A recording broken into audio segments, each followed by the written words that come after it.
una serata diversa, non più 7:20, anche se siamo, dov'è? Siamo nel tavolo, quelli delle 7:20, siamo qua, un aperitivo di un venerdì, è venerdì, non mi rompete i coglioni.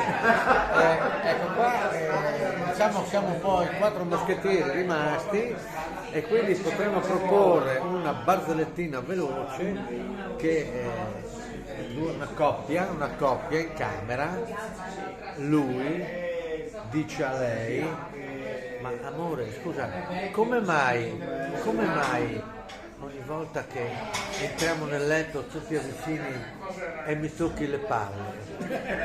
E lei, è perché sai, un anno fa me le sono tolte e mi mancano tanto. Un saluto, Pimpantino, ciao, ciao.